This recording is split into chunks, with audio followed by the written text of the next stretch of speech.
live. Players, let's play ball.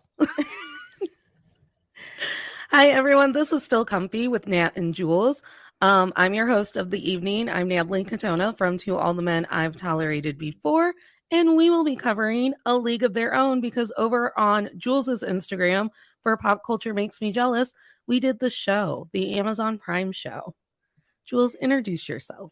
Hello, friends. I'm Julia Washington, your host of Pop Culture Makes Me Jealous, where we analyze pop culture through the lens of race or gender, and sometimes both. My friends call me Jules. You may not be a friend yet. You're either a friend or you're not a friend. And I'm not going to tell you my other name, so you just have to guess on what you're allowed to call me. Why are you already threatening our audience? I don't know. Is it because today. it's Mean Girls Day? Like we're gonna be mean girls? I'm channeling my inner Regina George. I don't have an inner Regina George, but I could try. Yeah, I'm pretty sure I'm Gretchen. Gretchen Wieners. I'm pretty sure I'm Gretchen. No, I'm not. I've never been the person. I'm Regina, but like in a not mean way. Then you're not Regina. Then who am I? Because I'm usually the alpha. Like there's a whole number in the musical about being the alpha predator, apex predator, and that's who I am. I'm the apex predator. Everyone but you takes just said my that lead. You're not mean. Predators, right? But everyone mean. takes my lead.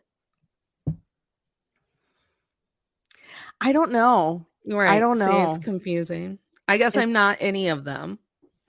We should have watched it to see if I would have. Who you identify? Aren't there quizzes on like BuzzFeed? I'm like, sure I'll take mean girl are you? Don't say BuzzFeed until they start taking my One Tree Hill notes and paying me for them. I need to email them and be like, do you want my stream of conscious thoughts about One Tree Hill? All right. I'm well, Googling to see if there's a Mean Girl quiz. Go ahead. Sorry. I just realized that I didn't write down any facts about A League of Their Own. So let me pull it. What kind of facts? Like don't we usually do the like year that it came out and the summary? 1992. Right. Yep, here it is. A League of Their Own is a movie that came out in 1992. It is 2 hours and 8 minutes long. And if you remember anything, that means it doesn't meet Natalie's rule of movies shouldn't be longer than 90 minutes. Against all odds, Madonna gets to be on the poster, even though she doesn't have that many lines. She was a big draw, though. She was a big draw. Two sisters join the first female professional baseball league and struggle to help it succeed amid their own rivalry. Madonna is doing the most in this movie in all of the right ways. Well, I think that was the intention of her character. I'm aware. I'm just saying that I missed it in the television show because in the television show, there was no Madonna-esque character to do it all and do it all in all the ways and go all the way. All the way, May. Yeah. Yeah. I do love this movie so much. It's not healthy. It's a great movie. And do you know what I realized this go around of watching it? I thought that after like Kit pushes Dottie and Dottie loses for the peaches or whatever, that Kit and Dottie have no contact until they like look at each other at the like old ladies museum 50 years later. 50 years later at the Baseball Hall of Fame. And then I realized, I was like, no, they have her daughter clearly says Auntie Kit. They've clearly fucking carried on a relationship for the entire lives. Like I thought their rivalry went so deep that they were like, and now we'll never speak again. No, not at all. No. I love that moment after the fact because I think it's so crucial to the story. Because Kit finally gets her moment. Dottie's, acknowledging like it's not like she's saying she's the better player, but she's acknowledging like, good for you, Kit. Like, I'm proud of you. And they have this like really sweet sisterly moment. Excuse me. As you know, everything about Dottie throwing the game pisses me off. Because I am a firm believer that if you are talented, you are allowed to be talented, no matter how much it makes other people feel. And that's a huge theme in this movie where you know, Gina Davis is naturally gorgeous Gina Davis. And I also believe that people have the right to be pretty. Okay, I'm pro pretty. Like, people have the right to be pretty. Yeah. And then she's good at baseball, and people deserve the right. And it turns out the actress Gina Davis is also naturally good at baseball, because when they Is she? because when they were doing like the whole training and getting ready for it, because you know they actually played baseball in this movie, one of the trainers told her like, you're naturally athletic. Oh my gosh, Gina. Congratulations. Also, thank God there was no CGI in this movie. I hate CGI. Well, and I think when it comes to like certain types of CGI, it doesn't bother me, but when it comes to a sports movie, like especially if you watch that sport on the regular, you can tell when it's not happening. Like they're like the way the baseballs were thrown in the Prime series, you know, that was my number one complaint, because it's like, that's not how it looks when you play baseball. This is not a realistic visual. And I think it's like CGI is the worst when there's like no reason for it, and you know that things aren't supposed to be over the top and like perfectly fast in a straight line, and you're like, why is this the choice that we made? Yeah, nobody throws like that. We could have taught them how to throw balls, or we could have dubbed them. Like, why wouldn't you have just paid a stunt person to do that? Yeah. Irritating. Yeah. But you know, I believe that Gina Davis has the right to be pretty and talented. And so Kit gets on my second note after I wrote like, oh, I guess they did talk, was, oh my God, I don't know if even modern age grown Natalie is going to be able to get over Kit. She just has the shittiest face the entire movie. I mean, I understand where Kit's coming from. Like, when you have your parents basically saying to you your entire life, why aren't you like Dottie? Be quiet. You're annoying. You're obnoxious. You're taking up space and you shouldn't be. That's going to affect your psyche. That's going to put you in a position where you're not really like, where you, instead of like understanding what it is or realizing that it's your parents, not you, you're gonna start placing that blame on the person who is glorified all the time, right? Like, like when she says to Dottie, like, you're always ruining, you're getting in my way. Like, I knew I was getting too good, and this is all like, you're the reason this isn't working because you think I'm getting too good. Like, in that moment, I was like, oh, you don't understand because you've never been allowed to experience a full range of emotions. You don't understand that it has nothing to do with Dottie. And the external elements, you've never been allowed to be away from the elements that say Dottie's the best, so you can grow into who you are in the strengths that you have. Here, first off, I didn't. That's from Brendan Fraser. That's from Georgia of the Jungle. I mean, everyone can still tell me their favorite Brendan Fraser moment. It's really hard to type now where I have to keep my microphone. Oh, look at me go. This is so awkward. You could do Congratulations, live people.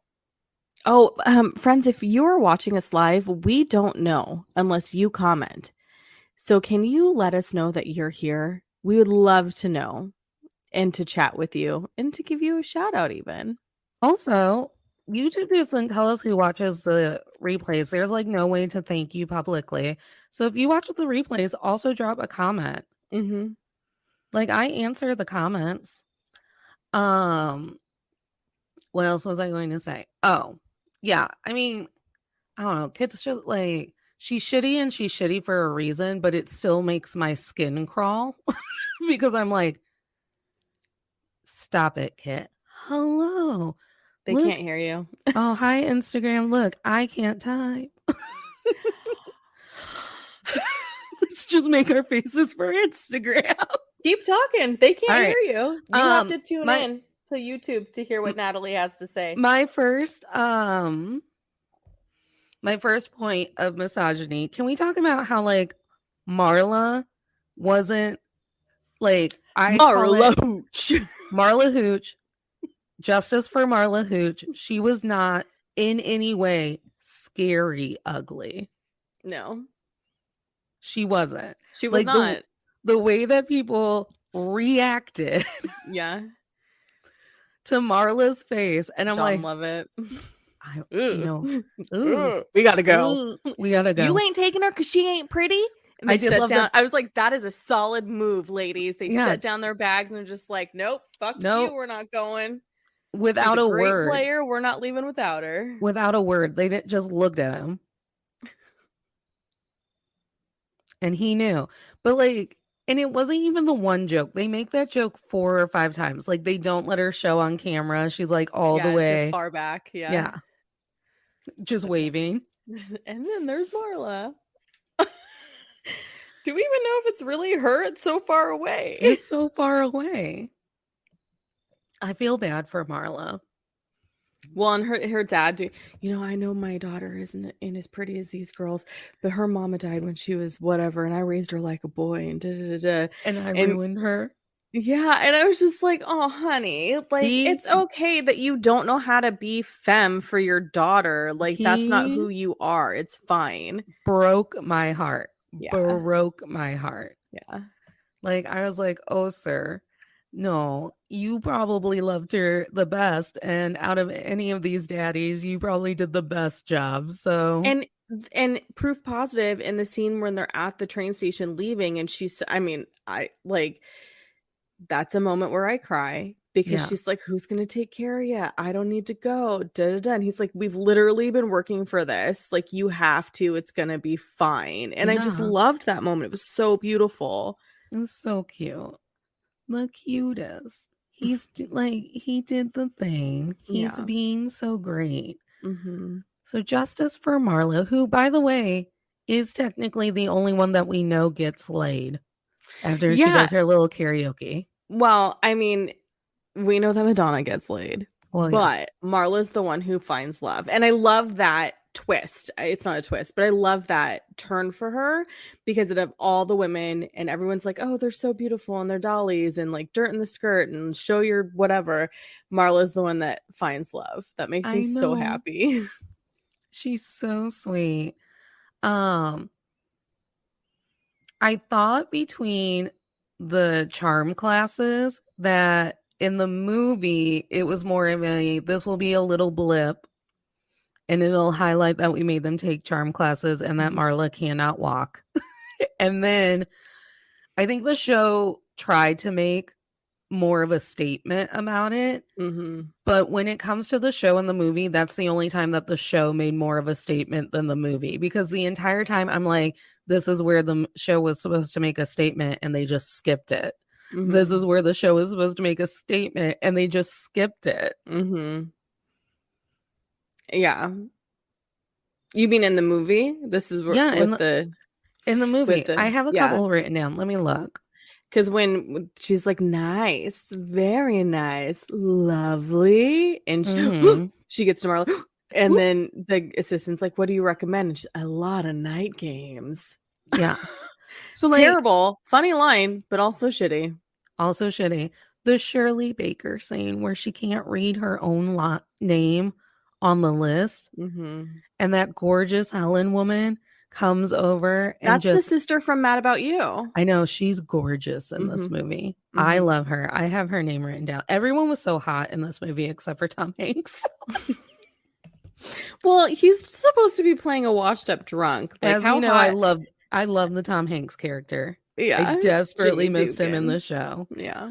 But this movie has so much heart in it that they tried to make really dramatic in the show, and it just fell. And I was like, you took the heart out of my movie. Yeah, and you're not wrong, because the first time I get emotional is within the first 20, is at that Marla Hooch scene, which is 15 minutes into the movie. Yeah. And then you have these very emotional moments throughout the rest of the film that when I was 12 didn't necessarily like resonate the same, because you're still hopeful. Life, hasn't ruined you yet. You don't know the realities of misogyny quite fully. but every time now I can't not cry or get emotional watching it because it's so beautiful with all the ways that they stand together, step up for each other, the way that like Jimmy Dugan even comes around towards the end of the film. He's just like, he's 100. And, you know, he frames it with the whole like, let's do this. I get a bonus when we get in the World Series, but he's also actually emotionally invested. Like the money isn't the motivator. It's just a nice little perk. There's so much love between the women in this movie that they forgot to do in the show, even though they wanted them to all be in love with one another. And I'm like, right.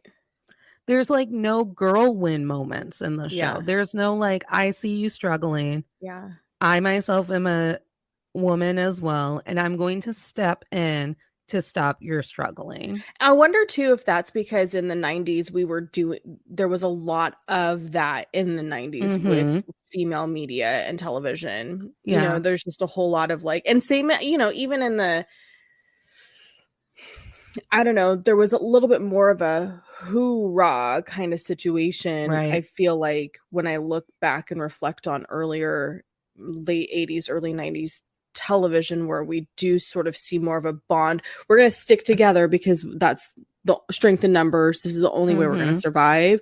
Whereas now, even though we talk about, well, we need to band together, it still feels very much like every man for himself. Yeah. And I don't know, for everything that Abby Jacobson kept screaming at us that she was trying to deliver with the show, I'm like, it's like you didn't even watch the movie. Gina Davis taught you how to do this, and you just went, They don't even help Lupita learn English, and they don't let her go to the Wizard of Oz. I'm still mad. Yeah. I did think it was kind of a nice, I forgot that Tom Hanks, when the bus breaks down and she's like, Mr. Dugan, Mr. Dugan, Mr. Dugan, and he's like, what is it, baby? And then they pull away and they scream and they're like, oh my god, what's happening? And he's like, oh, by the way, I loved you in the Wizard of Oz. And I was like, oh yeah, I forgot he said that. So I do appreciate that they went and saw the Wizard of Oz in the series, because I felt like that was a cute, like a not instead so of assaulting someone in the name of the Wizard of Oz. Yeah.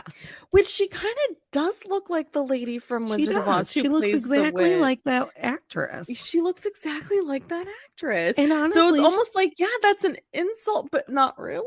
Not really.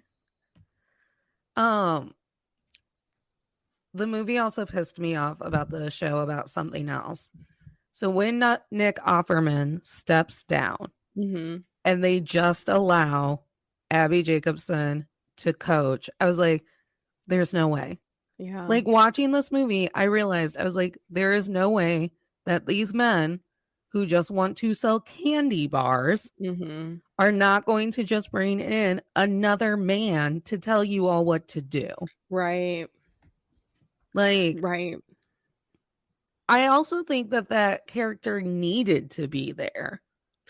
Yeah, because he also helps, because that's their immediate first bond, right? They come in, they're excited Jimmy Dugan, this famous baseball player, is going to be their coach, but turns out he's not as exciting as they thought he would be. So that's the first thing they initially bond over, is like, okay, so our coach is trash. So then that gives Gina Davis the opportunity to take the lead and be like, here's what we're doing. And so they they create that connection right away before the first game, and they don't do that in the series. It takes several episodes for the team to finally find their footing, which in baseball isn't always true, because you have spring training. Not that these girls have spring training, they were just kind of thrown into it, but you do have opportunities to like develop a relationship with your teammates, and we don't get any of that. Like, they should have bonded. Well, I don't want to say should have. I don't want to shit all over somebody else's work. I think it was a missed opportunity to allow for the team to bond over Offerman, Nick Offerman's character not being involved. Right. And instead he acted kind of like a foil to tear them all apart. Yeah. because he like completely wiped out Carson's credibility because she still tried to work with him. Mm-hmm. Which I understand the urge to like still try to work with your authority figure because you're like, I mean, he's the one we've got. Yeah, and he could make or break your career, essentially. Right. You don't know. Yeah. And then I don't know. It's just that when I watched the movie, it just really highlighted how there's so much more characterization in this 2-hour movie to where I truly feel for these people. Mm-hmm. And I watched 8 episodes of a show and I came out wanting a what's the uncle's name in the A League of Their Own? You posted about him today. Oh my gosh, Bertie. I wanted and the only thing I went was, why aren't I getting an Uncle Bert spinoff? Yeah. Because that actor knows how to put heart into their role. Yeah, the actor who played Bert did a really good job. Again, the series is a black show. Like those white girls, I don't know what the fuck those white girls were doing, but the black girls knew what was up. They showed up, they did their role, they told the story. It was good. And back to your movie comment about how, you know, in those 2 hours you felt they did a really good job in A League of Their Own. I know Penny Marshall directed it. I can't remember if she wrote it too. Excuse me. They did a really good job at establishing very quickly who everybody was and what the relationships were. Mm-hmm. And I think that's so important to do, not just in a film, but also in a television show that you don't know if you're going to get a second series. Right. Excuse me. Because then it helps move the story along so much quicker. Like we immediately know in the original film, Dottie and Kit have tension because Dottie's telling Kit what to do. Don't use that bat. It's too heavy for you. Remember, this one throws high ones. You know, you don't swing at the high ones. You know, I love the high ones. Mule, hag. Like you immediately get a sense of the relationship and that there's going to be tension between them within those first few minutes. That does not exist in the show. It's kind of like, okay, so what's happening? Which, whatever. Again, I don't want to shit all over somebody else's work. With the film, though, the next time you get something that actually, like, you fully understand what's happening with these characters is Doris and May. Yeah. Doris, look what I can do. May, look, whatever. And then she's like, how long did it take you to do that? And, you know, except for the time I spent, whatever. So you establish their relationship very quickly just by sort of observing something, and you get it. Like you've got historical context for the relationship because they've mentioned, you know, something else. And yeah, all those little moments that really bring the team and give you what you need to know to fully understand. So that way, then you can dive quickly into what's going on and what the tension will be. We know the team's gunning for the World Series, but how are they going to get there? What's going to happen? And do you know what I think happened? With the backdrop of the war. With the backdrop of the war. Do you know what I think happened with the Prime show? I think that they didn't walk the line of mimicking the show and adding to the show well. So they mimicked that scene between Rosie O'Donnell and Madonna. Mm-hmm. And they kind of had a little quick back and forth. But then they completely dropped that relationship after that moment until they were in a fight.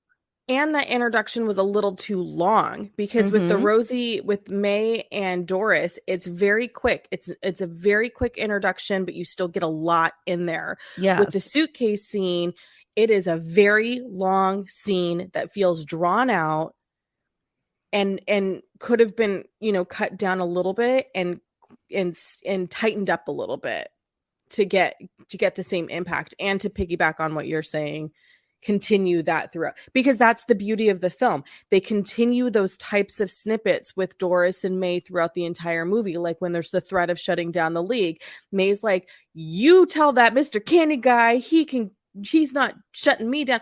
But you have that moment where it's like you see in Doris her feel for May, because that's how they met, because she was doing dancing at Doris's dad's club. And it's like, again, a quick snippet of like, here's how we know each other. And then it gets a callback when the league's threatening to shut him down. Mm-hmm. And it gets called back again when Doris's dad comes to the playoffs and he's like, May, it's great to see you doing this instead of what you're usually doing. And she's like, Daddy, stop. Yeah, exactly. So don't talk to May like that. Right. It's like, what? I'm here to buy you guys a steak dinner. But another place where I think they really dropped it, and they tried to make a statement with the absence of what happened in the movie, was with Evelyn. So Evelyn has to have that little boy Stillwell Angel. Stillwell Angel. And he's the worst. He's a demon child from hell. But so Evelyn gets this letter from her husband, and he's like, our kid is the worst. He's annoying, and I'm not raising him just because you want to play baseball. And well, he's too busy reading the want ads. Yeah, he's too busy reading the want ads. So she just tells a drunk Tom Hanks, like, this is how it is. I have to have my kid on the road with us. My husband is ill-equipped to raise him. And then in the Prime show, they have an Evelyn Foyle who, instead of like making the statement of, which is still very prevalent and true today, that, oh my goodness, when children are inconvenient just by existing, the woman has to take that on. Instead of making that statement again in the show, they handled the Stillwell thing by making him an absent child that the new Evelyn has fled from. Yeah. And I know that the statement is supposed to be this backwards, like, well, she shouldn't have had to bring her children. And it's like, yeah, but the movie made that statement by making you watch her raise a child on the baseball road. Right. And telling Jimmy Dugan, like, my husband's too busy being drunk like you and trying to get a job. So Stillwell has to come with me. And the other layer of that is he's a man. We can assume maybe he's not able-bodied because he's not working, because he's reading the want ads. Right. So it is a time of war. We assume your husband is white and he's unemployed during a time when they are recruiting literally everybody, because every able-bodied white male is being sent overseas. Correct. So like, even that's a huge statement. And the fact that he doesn't show up with grown-ups Stillwell to the museum, and they don't mention him. Right. So I think that's what the show kept doing. It's like, well, we'll right the wrongs of the movie because we've evolved. And we're like, we haven't evolved, though. There are still hundreds of thousands of women who give up working to pick up the slack with their kids. Yeah, and I actually don't feel like there were wrongs with the film, because the center of the story is Dottie and Kit. Right. So the sisters are the crux of the story. And then the backdrop of that is, okay, now they're on a baseball team and Dottie's naturally gifted and Kit's really good too, because she's had to keep up with Dottie. And then you add the layer of the war. So like that scene where the ball gets away and there's some Black women on the side. And I've talked about this on the episode we did on Pop Culture Makes Me Jealous of A League of Their Own. And she picks up the ball and Gina Davis is like right here. And like she chucks it and it gets to what's her face, the beauty queen, to show like she's Ellen just May. she's just as talented. Like that nuance of these women were left out. But that doesn't mean they weren't talented. Like to me, that was very clear. They were left out because they were Black. Like that was a message I understood from childhood. jump. And so to see and it still makes me cry. It still makes me get emotional because it's still saying we understand that this is a group of people who were left out of the All-American Girls Professional Baseball League. Yes. And what I think the series did do okay, again, Black story, because the Max Still convinced that they had 2 writing teams. Yeah, because Max and Clance is so fleshed out, because then you get the backstory of like, you know, why Black women were, and you should be understood anyway, I feel like. But again, it's like this movie isn't about the Peaches. The movie is about Kit and Dottie. Yeah. Whereas the Prime original is not sure who it's about. No. At any moment. Do you know? Okay, so when it comes to Tom Hanks, I fucking love Jimmy Dugan. Jimmy Dugan has all of the best lines. Like because so funny. As I was watching the movie, all I could hear was my dad saying the lines that we love best from Jimmy Dugan. Yeah. Like you would just be out and about and dad would say a Jimmy Dugan line. My favorite was avoid the clap, Jimmy Dugan. When he signs That's advice. I wrote down, I was like, avoid the clap because we know Jimmy probably didn't. Like that's the advice he has. Yeah. And so Jimmy is disgusting in this movie. I mean, he redeems himself kinda at the end, but at the baseline, he has a lot of growth, but he's still a very disgusting drunk of a human. Mm-hmm. Even at the end, when he redeems himself and he decides that he's like on board with Gina Davis wanting to be married or play baseball or whatever, disgusting at his core. So then I was like, well, now I'm mad that the Prime show was so sparkly. They like took out the grit on the Peaches side. Yeah. Like they made Nick Offerman mean, but he was like mean once. I was like, Jimmy Dugan was disgusting. And Nick Offerman, bless his heart, but he's right? Hey. Like he right? Like the way that he like delivers it, like he's got a very distinct face. Yes.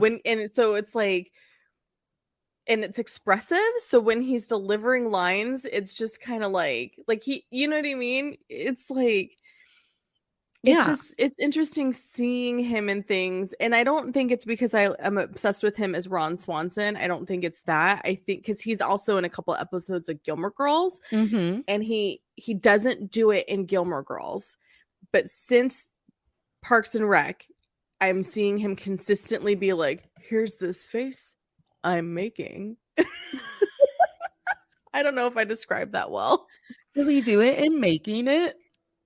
My favorite. I only watched one episode of Making It, so I don't remember. It's so quaint. It'll heal what ails ya. Oh.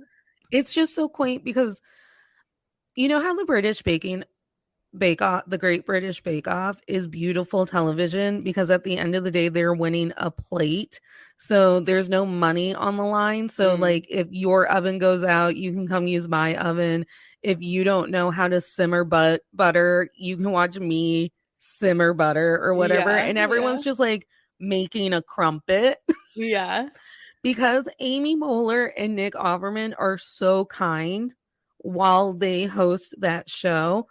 Even though they're all angry Americans who would rip each other apart on Top Chef, the vibe on that show is just like, oh, do you need my quilting scissors? Here, don't use those scissors. Those will be bad. Use mine. And I feel like Amy Poehler is the type of person who's going to create a really good environment to be in anyway. Yeah. Like, she is so silently badass. Like she's not flaunting it. She's not like making a big deal about all the really cool shit she does behind the scenes. You know what I mean? Like, yeah, she's just got such a good vibe about her.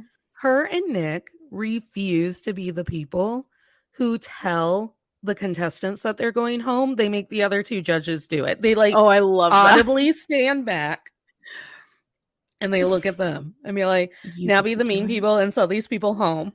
Yeah. And then everyone has a cuddle bottle and they cry.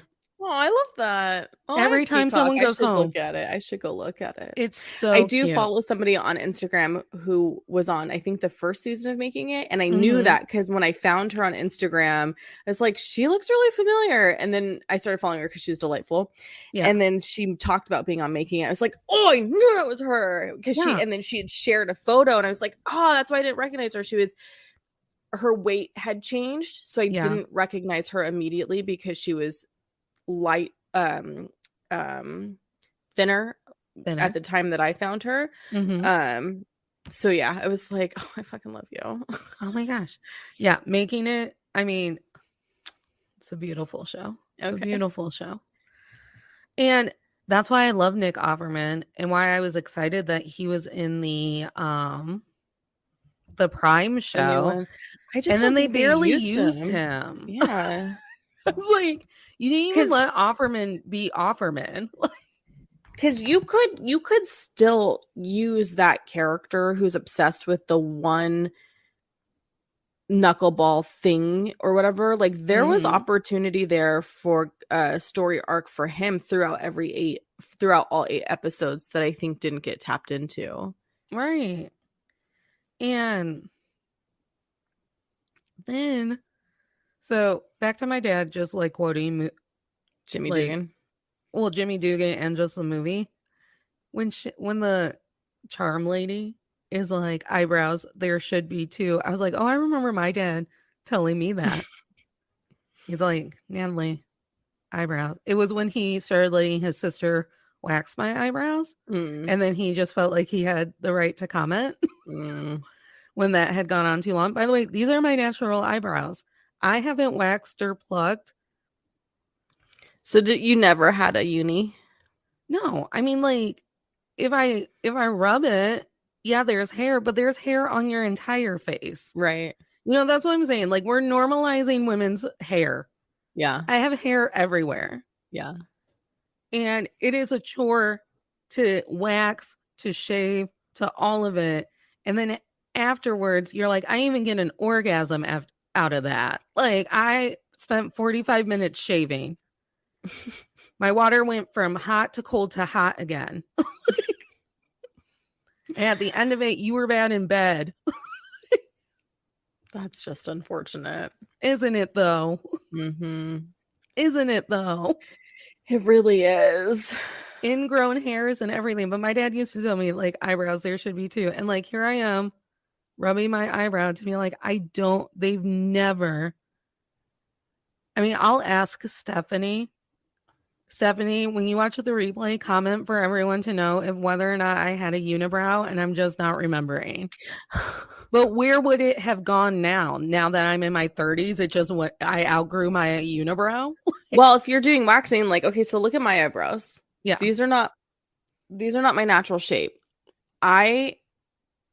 This is not my natural eyebrow. Okay. Like everyone in the early 2000s, I went from you penciled it. No, I didn't pencil it. I just tweezed it so far down that it mutinied and was like, we're dead.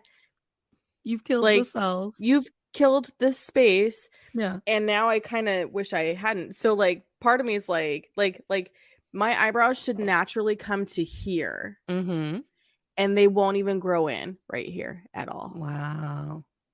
And it's like and one's further back than the other. Like it's a whole, I'm just like, why did my mother, she didn't let me. I just did it. But I wish that somebody had been like, Julia, but it was 2001 and thin eyebrows, and it was were the style. I just like, I never did them very thin. Like they were probably like a little bit thinner than this, but my eyebrows, like my eyelashes, are also very long. And like tweezing on top, I tweezed on top, which apparently you're not supposed to do. I missed that episode of Cosmo, or that copy of Cosmo.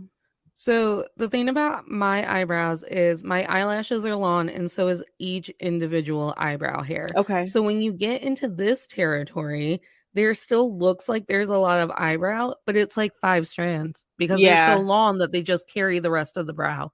Yeah, I get that. So then we'd wax, and I would lose not only like definition of my eyebrow, but I'd like lose half of it. Yeah. And be like, where that half of your eyebrow went. I decided that it needed to be waxed off on accident. Yeah.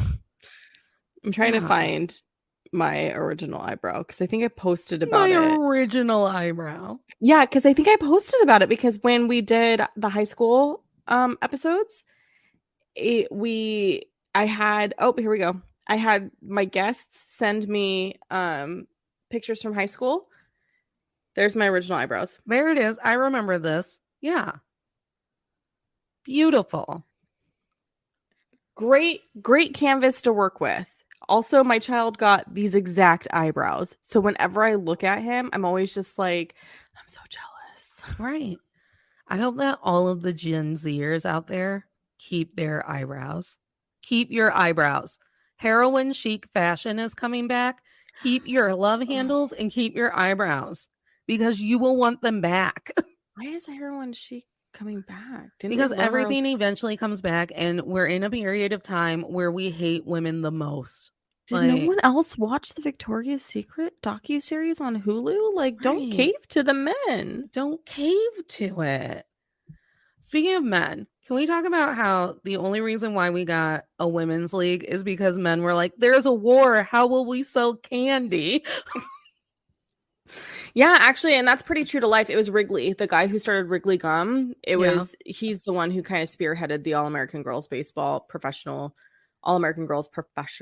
Baseball League. So it wasn't because like, oh no, America needs a hobby. We're so down in the dumps. It's like, I have to sell gum. I have numbers that I need to sell gum. Well, I mean, Wrigley Field is named after him because he gave a ton of money and was like, build it. Build it. It's mine. Make it happen. And if you've noticed, they're one of the few stadiums left that isn't named after some weird shit. I'm looking at UPNC Park. Is that one by me? Yeah, it's in Cleveland. Yeah. Mm-hmm. That's where the Guardians play. I don't remember what we renamed one of the oh yes I do. We have like the Virgin Mobile one because is that what John Cusack and Joan Cusack used to advertise for? Did they do phone commercials? I don't recall that. Yeah, they did. Also, that's interesting. How cute is Ann Cusack as Shirley Baker? I know. Just beautiful and cute as a button. Yeah. Everyone in this movie is so hot except for Tom Hanks. I don't know. He's got some kind of appeal to him for being like, as he cleans up through the movie. He doesn't actually fully clean up during the movie. No, but he does have a vibe that you're just like, okay, like you're better-ish. And then once he starts to get better adjacent, fine ass Bill Pullman comes to town and you're like, oh my God, Bill Pullman. You know, I want While You Were Sleeping to happen to me like so bad. Yeah. His kid was in Top Gun Maverick. I was like, why does this guy look like he's a Bill Pullman light? And it's the one with the glasses. And I was like, this is going to make me, I got to look, right? Thank you, IMDb. So I looked it up and I was like, oh my God, you're Bill Pullman's son. I see it. I feel really uncomfortable now because I also think you're cute. And now this is a weird phase of life to be in. This is a weird conjecture. When fucking good-looking Bill Pullman, and that's where they really missed the mark with the TV show. They didn't find anyone as fine as Bill Pullman to be the husband. I love when he walks in and he's like, hiya, cutie. He's just in the door holding a hat. And we're on the heels of Betty Spaghetti's husband being dead. He and died. The emotion that you see in Gina Davis's face, the concern, the worry. You're holding so good with her. You are very concerned. Tom is walking slowly to both of them. They're sitting next to each other. Which one is it? Oh my God, I can't take it anymore. Betty, I'm so sorry. It's George. She just can't. She can't play. And then we go through, get them home, and Gina Davis is bawling because she's held all of these emotions about her husband being in the war. She can't take it anymore. That was her breaking point. And who walks in? But fine ass Bill Pullman, looking the best he's ever looked. And she's like, I look terrible. And he's like, You are the most beautiful thing I've ever seen. Bill Pullman is probably the reason why I wanted to be an army wife. That and that trashy show on Lifetime. I was like, look at him with that hat and the khaki. So fucking sexy. And then like Tom Hanks sees Bill Pullman. And like, I think when I was a kid, because everything was supposed to be like romance centered if it was about women, I was like, well, clearly Gina Davis and Tom Hanks had a really inappropriate crush on one another. That's what happens in all of the movies. And this go around, I was like, no, you were just conditioned to believe that they should have had a crush on one another. They just mutually understood one another. Yep. Totally, because they could have been a dynamite team had Dottie stayed in the league. Correct. Because she's a solid player. I mean, he's told her multiple times you're the best damn player in the league. And he knows the sport inside out. And so, like, the way that she makes him better, it's not as a romantic partner. It's as a friend who cares. Because Dottie Henson made everybody better. Yeah. When she doesn't want to go out drinking with them because she's a nice married lady, but she immediately gets word that they're about to get caught. So she drags them all out of the bar, including a singing in love Marla. And doesn't say they'll kick you out of the league. She says they'll kick us out of the league. Yeah. So she doesn't see herself as an individual unit. She sees herself as part of a team. Which is something else that was missing from the Prime show. I don't think that anyone on the Peaches side of the world in that show thought of anyone as an us. It wasn't the team. It wasn't all of us. It was, this is my shot. This is my secret. This is what will get me kicked out of the league. Until Joe gets traded. And then they're like, oh, we need her. We're a team. I was like, have you been a team this entire time? Because I missed it. I missed it. I missed when you all liked one another. God, Gina Davis is so good in this movie. Yeah. She's fantastic. Do you remember when she had her own show? The Gina Davis show? I do. Yeah, I used to watch it. She'd always have like high-waisted pants on. Yeah. I love Gina Davis. And God, the movie is so good. And even when Bill Pullman comes back to town, like Tom Hanks does a double take, probably because Tom Hanks is also like, that is the finest man I've ever seen. Yeah. I have traveled the world with other men in baseball uniforms. Yeah. And you, sir, you are what a man should be. Mm-hmm. And honestly, I would probably quit baseball if it meant going home with you. Yep. And he just knows. He knows there's like, and I also like that where he walks up to her because she's clearly packing up to go. And he's like, so this is it? Mm-hmm. And she's like, yeah, we're going to go home. We're going to have babies. And he's like, okay. And like, he knows he's in a position where he can push very hard to make her stay. Mm-hmm. But he also knows he's in no position to do that. So he says his like check in and then he goes back into the bus. Yeah. Doesn't he come back and give her a speech? Oh, maybe he does. Yeah, he's like, you're going to regret it and da-da-da and all these things. Like, you can go back to Oregon and do that, and you have all the time in the world to do that, but this right here, right now, da-da-da. And here's the thing about the going home to have babies. Clearly, Kit had a buttload of babies. Like, she shows up to that museum with a buttload of a family. Gina Davis went by herself. There were one baby. Like, packed her a suitcase. And I was like, Gina, you could have had it all. You could have done the baseball. You could have continued to fuck Bill Pullman, and you could have had a lot of babies. You know, did you ever see? Oh shit! What was it called? Keep talking. I'm gonna find it because it was the one thing I saw Bill Pullman in that made me the most uncomfortable, and I was really upset. Oh no! Because Bill my friend was like, "You have to watch this show with me." Blah blah blah. And it's like, fine, I will. You know, because I'm familiar with this franchise you're talking about. I understand what's happening, blah blah. I need Bill Pullman to always be a nice man. And then I watched this show with my friend. No, Bill Pullman. I was like, one, this shit could really happen. So I'm really upset that you made me watch it. Two, I do not like No one wants to watch Bill Pullman be a bad, bad man. Did you know on the IMDb they list their baseball positions? I thought that was really cool. Yeah, they do that in the end credits too. That's awesome. Like, I was like, what a nod to people who understand baseball. Was it? Wait a minute. Was it called Torchwood? Yeah, it's Torchwood. Oh, I didn't realize Torchwood. It was from 2011. No, but it's like, I don't remember there being 41 episodes. Well, maybe you didn't watch all of it because it made Bill Pullman a bad man. No, because there's like a mini. Oh, you know what it is? I know why.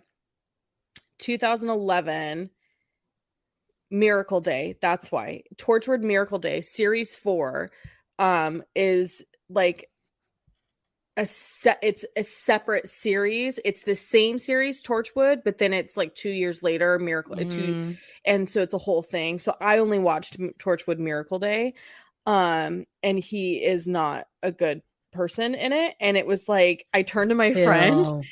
I was like, I can't believe you fucking ruined Bill Pullman for me. I can't. Who wants to ruin Bill fucking Pullman? I was so mad. I was so freaking mad. But then he redeemed himself by being in. What was he in that I loved recently? Oh, I want to talk about Death. Oh yeah, I want to talk about Death Delivery Guy. Oh, and how rude and awful he is. I have to have a name. There's no name on this list. Well, this is the federal government. Number one, he's just like narrating the fact that someone's gonna die. He's like, oh God, you know. The government couldn't even send you somebody in person. Today's not a good day for me. Today's not a good day for me. I got to tell you that your husband's dead. And I was like, I want Tom Hanks to kill this man. But then again, I was like, this is something else that the show kind of tried to address and then glossed over, was the realities of fucking war. Yeah. Because how many women did have just a bumbling idiot be like, it's a death telegram. Yeah. Again, I think they did an okay job with it on Max and Clance's side. Yeah. When Clance's husband gets recruited and she's like, this is scary because, you know, Black soldiers aren't treated the same and like all those things. But the other thing that I think was really that I picked up on this time that I haven't picked up in years past, because I think we forget, they rebranded. It's not the War Department anymore, but at the time they were, you know, the Department of War. Now it's the Department of Defense. Oh. And I can't remember when that switch happened over, but they did a whole rebranding. One of my other favorite lines, less scary. One of my other favorite lines is when everyone has a turn telling Evelyn to keep that kid away from them, except for Gina Davis, who tells her, I hope I have 5 just like you.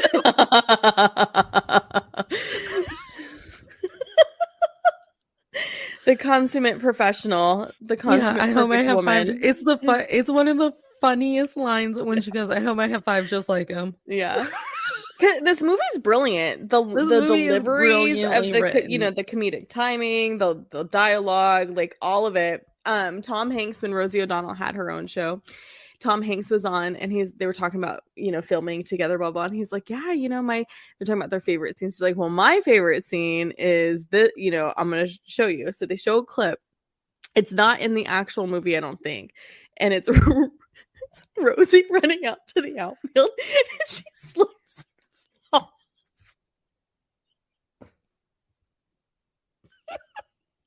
And did Tom bring it, or did Rosie go, this one's my favorite? No, Tom brought it. Tom brought it. He's like, here's my favorite clip. It's you eating it. Yeah. My favorite line of the movie is when Madonna is trying to convince Gina Davis, here's the thing, like, we hit a home run. I flashed my bosom. My bosom falls out. And Rosie O'Donnell just looks at her and goes, do you think there's a man in this country who hasn't seen your bosoms? May. And she's like so concerned. May, do you think there's a man in this country who hasn't seen your bosoms? So funny. And like, there's so many lines that are she's funny. not even being ironic about it. She's like, okay, Dottie, I'm just saying, I'm running. Okay, I'm running, and it just comes out, and it pops open. It just pops open because they're that desperate to do anything they can to help the league. To save the league. And then it's like titties, kisses for foul balls with Ellen May, who somehow got hotter in this rewatch of the movie. I was like, is Ellen May prettier than I remember her to be? So funny. And then like they tried to touch that. Oh, again, they were really heavy-handed in the let's make a point about women, and then they didn't make a point at all because they took out all of the context of the movie. Yeah. So when you and I were talking about the Jimmy Dugan checking in with Gina Davis when she was leaving, I found the transcript. It's like, I know he gave her a speech. He says, taking a day trip. Dottie, no, Bob and I are driving home to Oregon. Jimmy, long pause. You know, I really thought you were a ball player. Dottie, well, you were wrong. Was I? Dottie, yeah, it's only a game, Jimmy. It's only a game. And I don't need this. I have Bob. I don't need this at all. Jimmy, I gave away 5 years at the end of my career drinking. 5 years. And now there isn't anything I wouldn't give to get back any day of it. Dottie, well, we're different. Jimmy, this is chicken shit, Dottie. If you want to go back to Oregon and make 100 babies, great. I'm in no position to tell anyone how to live. But sneaking out like this, quitting, you'll regret it for the rest of your life. Baseball is what gets inside you. It's what lights you up. You can't deny that. Dottie, it just got too hard. Jimmy, it's supposed to be hard. If it wasn't hard, everyone would do it. The hard is what makes it great. There's no crying in baseball. This movie's a great movie. I wish the show would have been great. You know, it's one of those things in life. This sounds so terrible, and I'm just an asshole. But it's one of those moments in life when I regret not just saying like "fuck you" to everybody and taking my baby and moving to LA and trying to have a career, because in my mind I had this show built for the last 30 years. I've been building this show in my head. What would I do to honor the stories that didn't get to be a part of the All-American Girls Baseball League? Yeah. What would I do to honor the league in general, the impact, the influence? My grandmother was the right age for all of this stuff during that time. And she's not a sports person, but but we grew up, my grandfathers, both of them loved baseball. We grew up watching baseball. And so I appreciate that Abby Jacobson's version had so many people who are queer in the cast, and that is wonderful. It also, when you go back and watch the original and then compare the two, the original still stands taller because you have so much heart. You really do feel it. You really do understand it. Like when the guy's like, what do you mean you're shutting it down? Like the board, and Gary Marshall's like, the war's ending, the boys are coming back, like, we're sorry. And he's like, oh, I guess this is how it's going to be in the factories too. Like, okay, Rosie, turn in your rivets. We tell these women to get out of the kitchen. It's their American duty to do this and help their country. And now we're just going to send them back to the kitchen. And Gary Marshall, you want us to send the boys coming back from war to the kitchen? Like, that snapshot of what America was like when it came to the conversation about women was so impactful to me as a child. Not even as a child, because the movie came out when I was 8. So yeah, a child. That it highlighted to me that it wasn't as glamorous as these memory shows were doing. Like, to me, A League of Their Own was literally saying, it's cute that you guys want to like God complex what was going on with women standing tall. Here's a harsh dose with a lot of heart of how it felt to be in that era.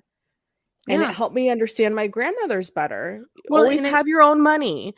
Don't rely on your husband necessarily. It's okay to try and do something that you want to do with your life. Don't worry about getting married. Make sure you're educated. Like, all the messages they gave me, I think I understood where it came from because of this movie. Well, and I think a bigger slap in the face is they wanted us to be grateful that they had to rely on us during the war. Right. So it's like, not only are you relying on us during the war because you've shipped everyone else that you usually rely on out, but then you want us to be like, well, thank you, sir, for letting me play baseball. Thank you. I really love my new riveting gun. Like, no. And they wanted us to captured in May's speech. Yeah. You're not shutting me down. That's right. And at the end of the day, like, I think A League of Their Own highlighted that, you know, and I do think we should go. I want to go see them at the Baseball Hall of Fame if that exhibit is actually a thing. Yeah, it was. I don't know if it's still standing, but it was for sure. I think that actually I think the time it opened was earlier. I think the exhibit opened in like the late 80s. But I'm pretty sure it's still part of the. But it's one. I do want to go to Cooperstown. That is a real thing on my bucket list, is to go to Cooperstown. I think what it is like A League of Their Own took these monoliths where it's like, these are our heroes. These are the women, Rosie Riveters and all of it. And it made them your mom, or it's your aunt playing baseball. And now I'm going to be an asshole, and I'm going to sound just like my mom when I say that the Amazon Prime show was just trying to shove points down my throat. That, like, these people matter. Yeah, I knew that they mattered. I wanted them to matter to me. You know, and it's interesting because I feel like that's a lot of television and movies these days. It's a lot of like, here's a very pointed, not so subtle message, heavy-handed, nail it on the head. Whereas, you know, with A League of Their Own, there's a lot of messaging, but there's also a lot of nuance. Yeah. And there's a lot of stuff that we grew up with watching in the 90s and some of the 80s, not really, but the 90s, where it was like, here's heavy messaging, but you don't feel like you're being preached at because it's nuanced. And we're getting a lot of preachy shit right now. And that's really hard because, like, I was just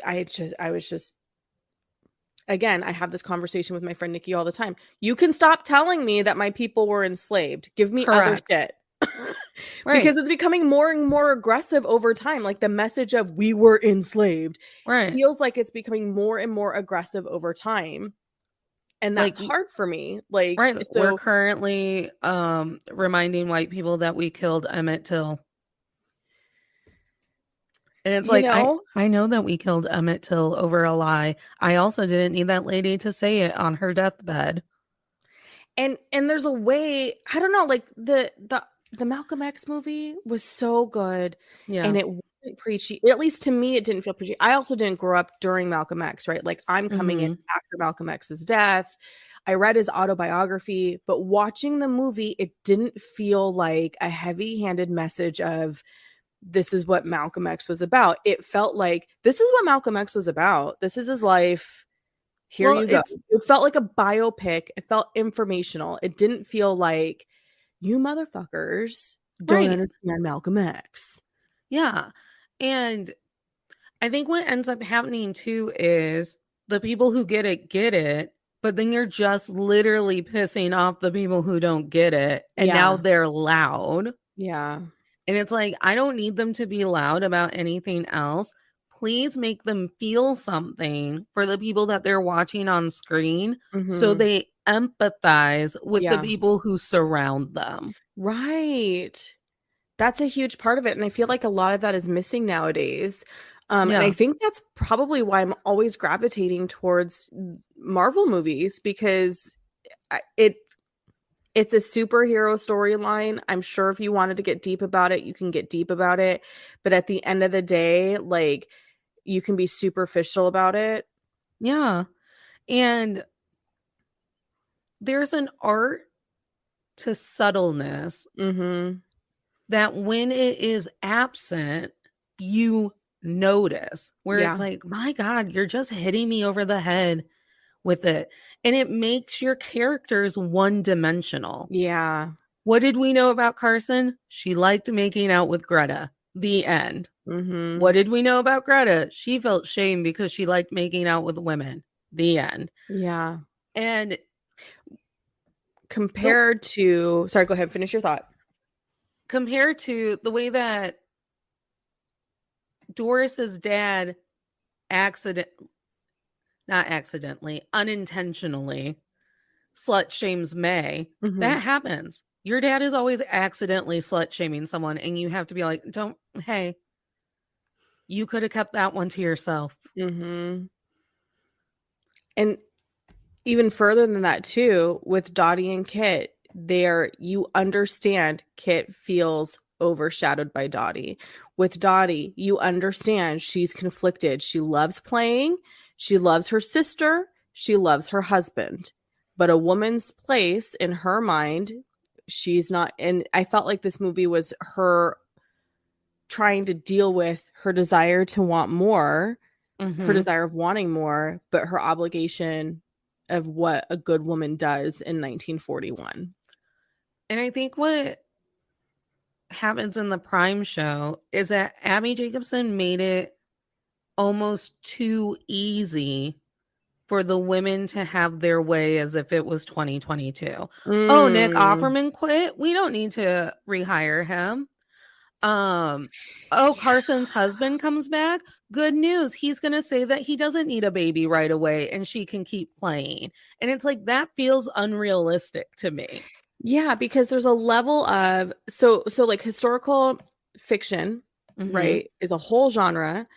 And there is a level where how are you true to what was happening at the time? Correct. And then playing a new game. So like Bridgerton, I think with their colorblind casting does a really good job because it's based on fake shit.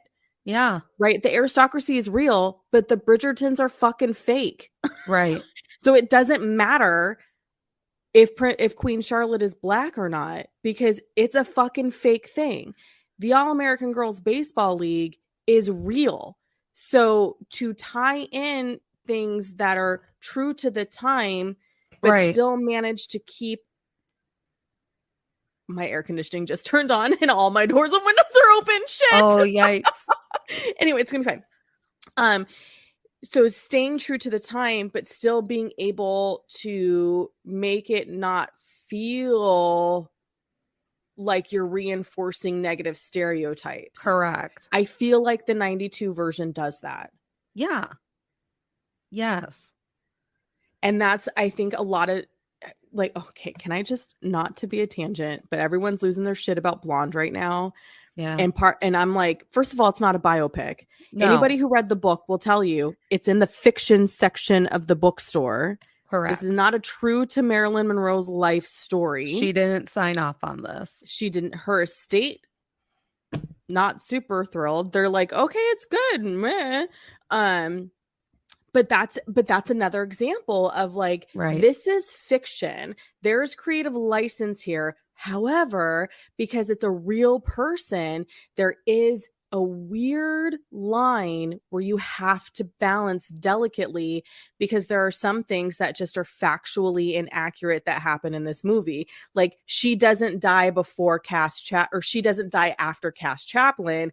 He dies 6 years after she dies. And like, there's little things like that where I'm just like, okay, it's fake. It's fake. It's fake.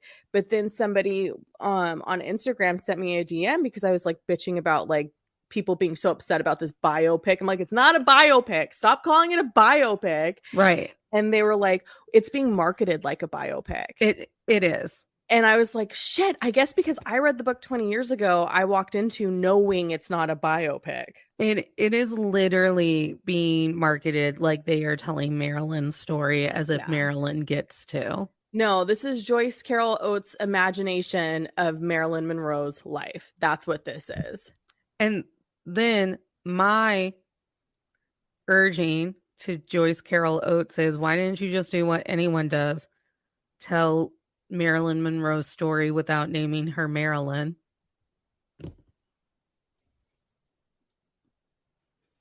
Marilyn Monroe wasn't the only woman abused by the system around her, Hollywood or not.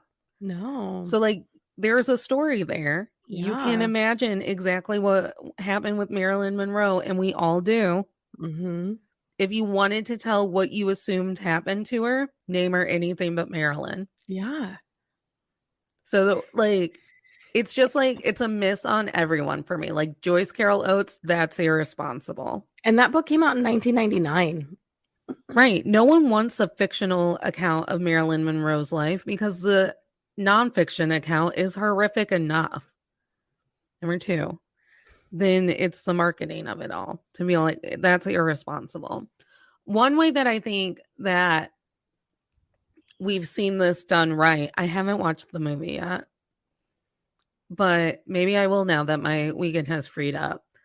In The Hate U Give, I kept telling you as I was reading it, I go, they don't pull any punches, but they also don't tell me that they're not pulling punches on purpose. Right. It is literally a little girl living in her neighborhood through the horrific death and murder of her friend. Yeah.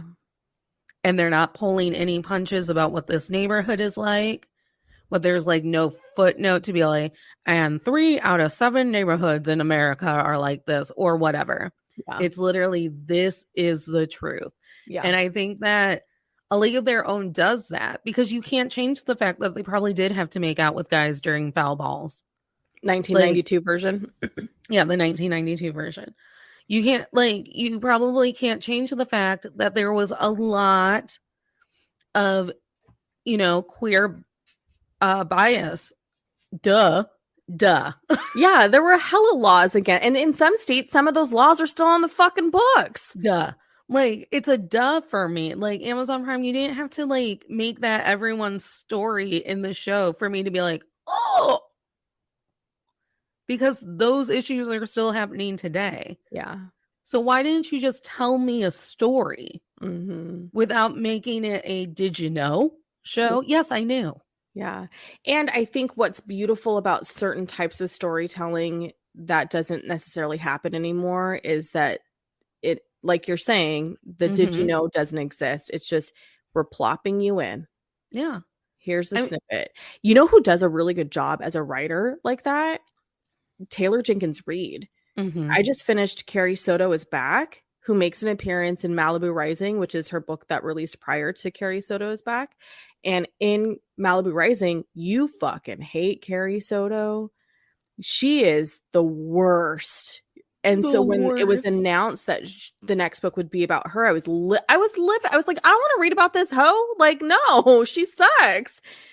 By the end of the book, I was like, Carrie Soto, you're my girl. Because the system was against you. You worked super hard.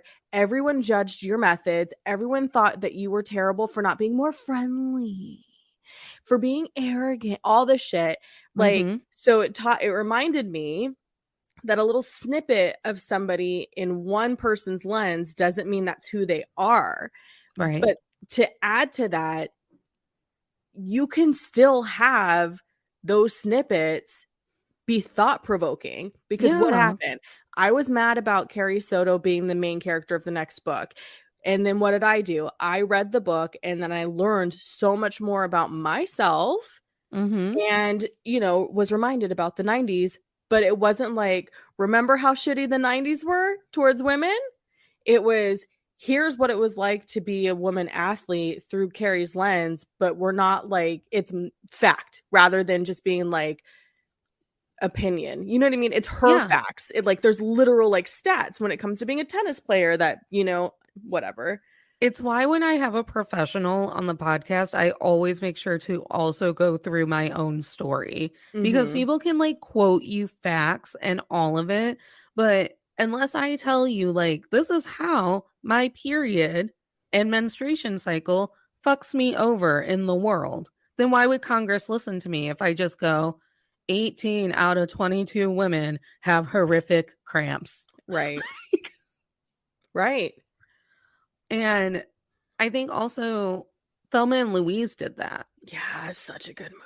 Because, like, Thelma and Louise is an entire movie about what happens to women after they're sexually assaulted and the labels that they have to endure and the lack of support and honestly the manic, like, reclaiming of yourself that has to happen with some women after they are sexually assaulted. But the sexual assault happens and they almost stop bringing it up. Yeah. Like, it happens. And then, like, Thelma's husband is also a fucking ass. Louise. Which one? Is it Thelma or Thelma's Louise? husband. Thelma's husband is a abusive ass.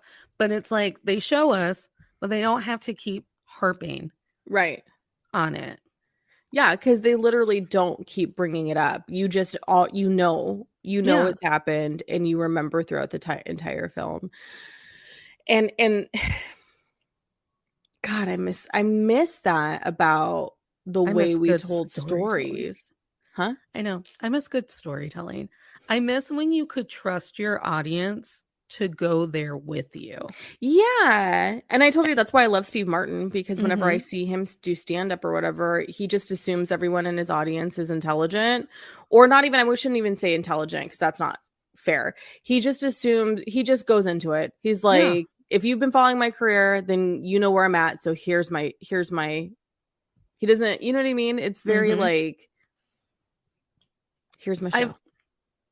I've noticed this new trend in stand-up comedy, especially with new material, where like people get up and they tell you why you're going to be offended or why you shouldn't be offended before they deliver the joke. And I'm like, if you would just deliver the joke, people might forget that we're offended people from time to time. Like, just say the joke. Well, it really actually kind of bothers me too when people are like, oh, we can't have comedy and satire anymore and And I was like, well, that's not always the case. Like, consider the kind of comedy you're doing. Is it trash? Like toilet bathroom humor? Because what stands the test of time is like, because observational comedy is really big, right? Like that's like a huge thing right now, which is fine. But there's elements of observational comedy that are just like always going to be funny. Right. Periods are always going to be funny. Right? Yeah. Like uteruses are always going to bleed. So there's always going to be something funny about that. But there's always going to be someone in the room who likes a poop joke. Yeah. And if you have a well done poop joke that isn't just like kind of, there's there's like a level. And I think it's hard because then I think when people say things like, well, being politically correct is just ruining comedy. And I'm like, no, your stupidity is ruining comedy. Right. Like, you don't know how to write a funny joke that can't no one exploit somebody. Yeah, like you're just exploiting people. There's a difference between exploiting people. Down. There is a way to tease people and still punch up. Yes. I'm trying to think of who. I mean, Taylor Tomlinson does a really good job of making the joke be about someone else, but she's actually the butt of the joke. Yeah, John Mulaney. I was gonna say my friend John Mulaney. Yeah. I was like, why did I forget his last name? I almost said Malkovich. That's not right. That's not right. Yeah, John Mulaney. He does a really great job of making the joke about anyone who isn't him, and yet at the end of the joke you still know he's the butt of the joke. Yeah. He's not making jokes at people's expenses. He is explaining, this is why I'm fucked up, because when these people do this, I can't feel the correct way about it. Right. Yeah. And that's the difference. Like when I watched, going back to Steve Martin, because he's pretty much the comedian I've been following my whole life. I watched his special with Martin Short, and maybe I told you the story already. Like Steve Martin's telling jokes that I'm like, oh, that shit's going to be funny to my kid, to me, to my dad. Martin Short's making jokes that are only going to be funny to me because he's making fun of the Kardashians. Yeah. Well, and I think that's why, Saturday Night Live is a huge show, and it's probably always going to be a huge show.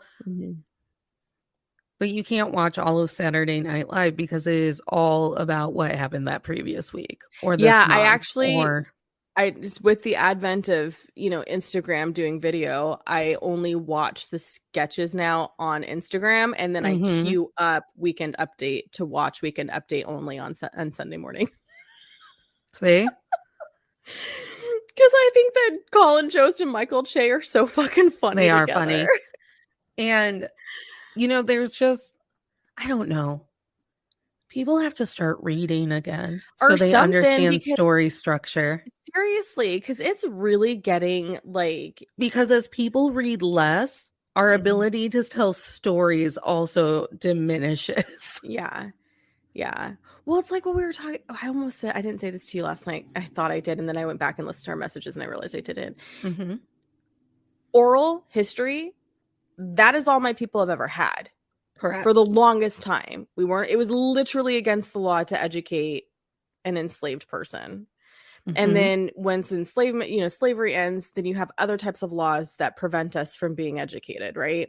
Yes. So we only had oral history, which is why the Black community has honed that spoken word art so well, because we've been doing it for centuries. And now I know the connection because I complained about people who do bad spoken word. I'm like, and I didn't want to be like, you were complaining, but we've been doing it for centuries. So like when you get storytellers who do it so well, this is why it's so heartbreaking sometimes too when there aren't more Black authors published, because it's like it's literally in our blood. Yeah. Well, and I think there are people who are storytellers, and then there are people who know things. Yeah. And it's like, one isn't always the same. True. 100% true. It's like when I was telling you when I saw the Emmett Till trailer, and I was like, I can't, because, and I think I shared it with book club. Like my family, my grandmother told this story to us like it was our relative. Yeah. Like this was a cautionary tale. This was a tale of this is how the world we're living in. Like it didn't matter that he wasn't my kin. My grandmother told us that story like he was. Which is why I will not be seeing the movie, because why would I open that trauma? Because she shared that story like it was a firsthand experience for herself. Yeah. But other people, white people who don't believe in racism, should go see it. They won't, though. I know. I don't know who the Emmett Till movie is for. It's probably for white people who really want to feel like they're doing the thing. Yeah, I don't know. But yeah, I see it. I see as people like stop reading. Like the reading gap really bothers me. We don't teach kids how to read correctly anymore. Did your kid still have phonics as part of his curriculum? I want to say yes, but also at the same time, because my mom was a librarian when we were kids and she was a preschool teacher, like phonics was just kind of... That's right. You taught him how to read, and that's why he knows how to read. Yeah, because it was just all kind... And I taught adult education myself, and I relied heavily on phonics. Even when the curriculum moved away from phonics, I still brought phonics in. I don't think I know how to teach somebody without phonics, to be honest. Guess what? In all of the schools, maybe not all the schools, but in a majority of the schools in the USA, kindergartners and children aren't being taught phonics anymore. They're being taught sight words and guessing, like reading a picture. So then the goal is for you to memorize every word in the English language. That's actually... What about people who have learning disabilities who can't? Yeah. It's a fucking riot. Wow. Yeah, and with my niece, when we would sit down, like even to this day, if she comes over, I love doing word searches. My grandma did word searches, so it's like my way of honoring her. I have her help me, and I'll spell out, we do all CH. What does CH say? You know, like I do all of that with her. Like I don't just tell her what's this. You know what I mean? It's like I walk her through the steps of each word. No, and then she finds it on the first try after I've done that with her. She's so fucking smart. I'm a former educator. My mom and my sister are still educators. We are forever screaming about how we teach kids to read now because it's almost like we're trying to teach them quickly. Yeah. So they're good at the tests. And if you teach someone quickly how to read, I understand why people aren't reading in large mass anymore because it has to be stressful to not be able to look at a word and try your best to sound it out. Yeah. Gosh, that's heartbreaking. And like you, I grew up as a reader. Like that's how I connected to my mom and my dad. We would read books, and my mom would take me to Barnes and Noble, and I would pick an age appropriate book, and then she'd be like, that's too short. You will read it in 2 days. We will be back here. Yeah. Get a bit larger book. And be like, okay. Have to go find the biggest book that they had in the children's section. And I was reading at a collegiate level in the 4th grade. Yeah, we did. My mom did. We rented from the library. We bought books. Like it was a big deal. For my son's first birthday and actually at the baby shower too, I asked everyone to bring their favorite children's book. Yeah. We read with him every single night. You're right, though. I did go through this training where she gave us the breakdown. Again, studies. Nobody gives a shit about studies. But the average child, at the time, this is 10 years ago, heard like it was like an ungodly low amount. Like if you didn't read to your kid, the average amount of words they heard in a day was like 22. Yeah, I was gonna say like 20, 200, 2,000, whatever. It was really low. And then if you read to your kids, you know, and it's a higher number, and then that just elevates them so quickly with just what they're able to do to articulate and all these things. And it blew my mind that people don't read with their kids. And I don't mean I mean even educated people. Yeah. Because the students I taught were college dropouts, probably had a learning disability that went undiagnosed, you know, kind of we're in a farming community. So a lot of farm laborers who didn't finish school. But then when I'd get the kids whose parents were like middle class, who never read to them, I thought, really? Like, not even in the middle class, we're not reading to our kids? Like, well, but why would you read to your kid if reading is such a chore for you? It's like one of those things where if you don't love it, you don't do it. I guess my shock at the time, which I've evolved since then, I would just like to preface that, was we would have people who would be like managers at the government. You know, they're in a managerial position of some kind. They're in a white collar job who aren't reading to their children. Yeah. Whereas we assume and associate lack of reading skills with blue collar jobs. Correct. So I guess when I was working in the industry in adult education and I'd have students whose parents had white collar jobs, that was why I think I was surprised. Because like in my assumption of your stereotype, you should know how to read. Yeah. But at the same time, in my city, it's not that hard to become a manager if you've been there long enough. Doesn't matter if you're qualified. And I think what's also happening, and we've seen it happening for years, it's not just new with the League of Their Own Prime show, is no one wants a show that's going to be complicated. So we just spoon feed them everything. Yeah, but you can spoon feed everything and still have a movie that's good. Top Gun Maverick. I didn't see it. You don't have to. I actually think it might make you angry. Because I don't like Tom Cruise. Because Tom Cruise's character hasn't grown in 35 years. He's still a, you know, huffy puffy, I'm right guy. But it's still an enjoyable movie because they're so committed to the plot. There's nothing complicated about it. The acting's pretty decent. And they give us a beach scene where everyone's half naked with all them abs. So I'm not mad at it. Bodies, Bodies, Bodies was a very simple story, and yet I was tense the entire time. Yeah, see, there's another example, right? Like that was a good movie. And then we see Don't I'm Worry, not gonna watch it. I know. And then we see Don't Worry, Darling, and we see these places where people refuse to fill in the holes for themselves. Yeah. So they're mad at Olivia Wilde for not telling them. Yeah. To which I would argue, and I haven't made this argument yet to the people who just scream at me that there were so many holes in that movie. Mm-hmm. That movie, you're living as Alice. So what Alice knows, you know. Correct. And there were things that she had time to try and figure out and discover. And then there were things that she didn't have time to figure out and discover. Like people were like, why didn't we go in deeper as to why Olivia Wilde would choose this? Because we didn't have the time. We were going to be murdered. Right. Why don't we know where the men got this information? Because Alice doesn't know. We lived that movie through Alice. Right. We forget that our narrator is where we get our information. Yeah, and we're so used to the viewpoint of we know everything. Yes. Like the narrator knows everything. Yes. And I don't particularly care for that style.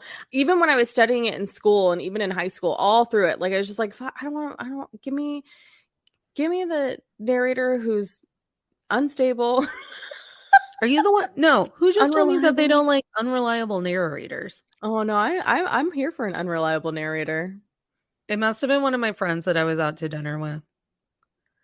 And then they were like, Holden, the kid in the Catcher in the Rye who I can't fucking stand. Yeah, he's the worst. They were like, he's fine because he's a teenager. I go, he's a teenager that'll grow into an abusive old man. Like, he's not fine because he's a teenager. Look, it is 6:00. We don't have that kind of time for you to tell me who that was so I could yell at them in the DMs about that. Okay. I don't even remember who it was. This has been our discovery of A League of Their Own. Let's do our last question. Jules, were you still comfy with the movie? I was. Because all the things that I was like icky, it was like, well, it's 1941. So that's why it's icky. And I think sometimes we lose sight of if there's no ickiness, then we don't know what's icky and what isn't icky anymore. Like sometimes there has to be ickiness put into a plot point or a story so we can go, oh my God, that's icky. Yeah. And then we start to read our reactions. Yeah. And when I say icky, I mean things like when Doris's dad slut shames May. Yeah, but dad still be slut shaming. Yeah, exactly. Or when like they're all constantly referring to the women as girls, you know, like that kind of stuff. We're just like, okay, that's icky, but it's not like so icky that you're just like, I can't hang. Right. Because again, it's, you know, I don't want to say accurate to the time period, but it, you know, it makes it more authentic, at least, I think. Yeah. I think we get hung up on a lot of things of like, we fixed that. It shouldn't be in a movie anymore. And I'm like, we haven't fixed sexual assault. Re-release Thelma and Louise right now. Every woman's going to have something to say about how it's true. And men still refer to women as girls. Even though they're grown-ass women. And daddy still slut shame your friends. Yeah. Like, and people still would have judged Marla on her looks. If part of your job was being good looking, Marla wouldn't have gotten hired. Right. So Marla Hooch.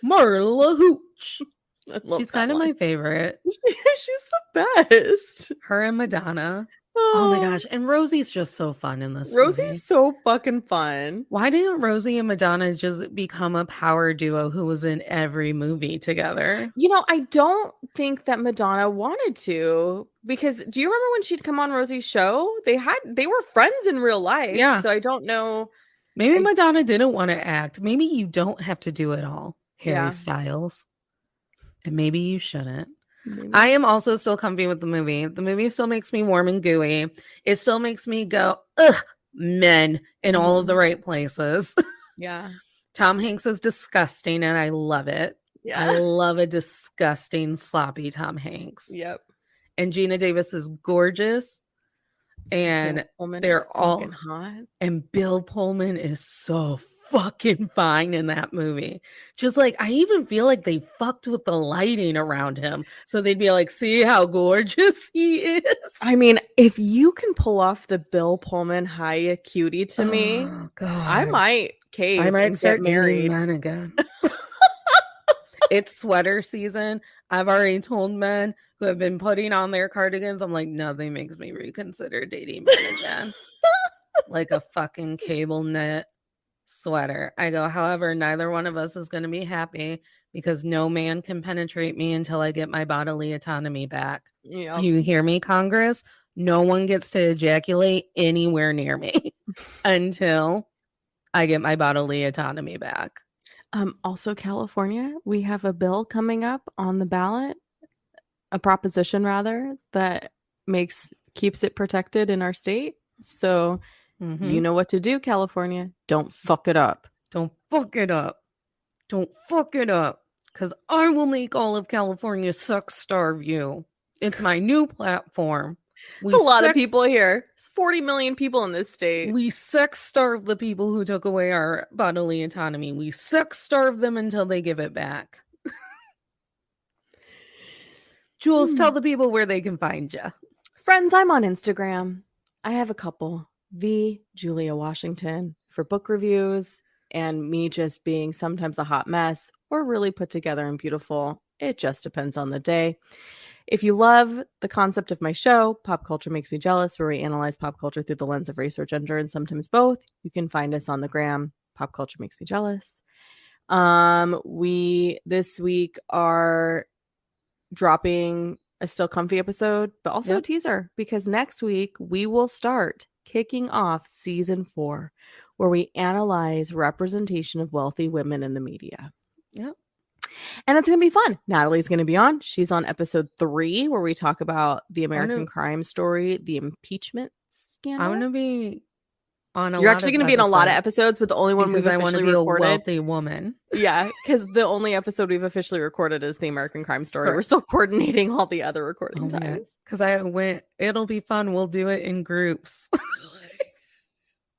It'll be fun. I just try to co-produce your show, I'm like, this is what you should do. Yeah.